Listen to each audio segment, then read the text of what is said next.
పైల మహర్షి దగ్గర ఉదంకుడు శిష్యుడుగా ఉండేవాడు. పైల మహర్షి ఉదంకుడిని రా వచ్చి కూర్చో అని చెప్పేవారు, విద్యలు చెప్పేవారు. కానీ ఉదంకుడికి విద్యలు అబ్బలేదు. అలాగా ఒకసారి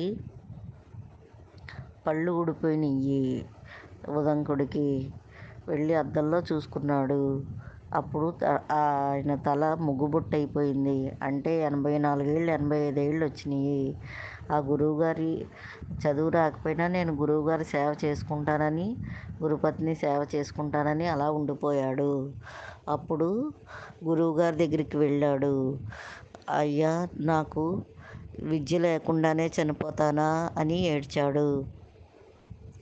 అప్పుడు ఆ పైల మహర్షి ఉదంకుడు శిష్యుడైన ఉదంకుడి తల మీద ఇలా చేయి పెట్టాడు. ఉదంకుడు 16 ఏళ్ల వయసువాడైపోయాడు. అప్పుడు పైల మహర్షి ఉదంకుడికి 64 విద్యలను ప్రసాదించాడు. నువ్వు చనిపోయేదాకా ఇలా 16 ఏళ్ల వాడిలాగే ఉంటావని గురువుగారు శిష్యుడికి అనుగ్రహాన్ని ప్రసాదించాడు. అప్పుడు శిష్యుడు, అయ్యా, మీరింత అనుగ్రహాన్ని ప్రసాదించారు, నేను ఏడుస్తూ అపరాధం చేశాను అని బాధపడితే, ఇదంతా నువ్వు చేసింది కాదురా, గురుపత్ని చేసింది.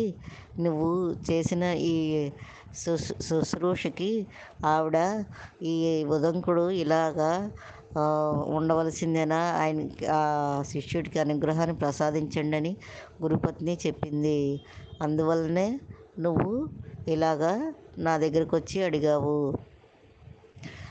అంటే అదంతా గురుపత్ని అనుగ్రహమా అని గురుపత్ని దగ్గరికి వెళ్ళి, అమ్మా, నాకు ఇన్ని విద్యలు వచ్చినాయి, మీకు ఏదైనా గురుదక్షిణ కావాలంటే కోరుకోండి, ఏం కావాలో కోరుకోండి అని అడిగితే, అప్పుడు నేను ఒక వ్రతాన్ని చేపట్టాను, దానికి పౌష్య మహారాజు పత్ని కుండలాలు కావాలి, వెళ్ళి అడిగి పట్రా, మన వ్రతం అయిపోయిన తర్వాత ఇచ్చేద్దామంటే సరే అని ఉదంక మహర్షి పౌష్య మహారాజు దగ్గరికి వెళ్ళాడు.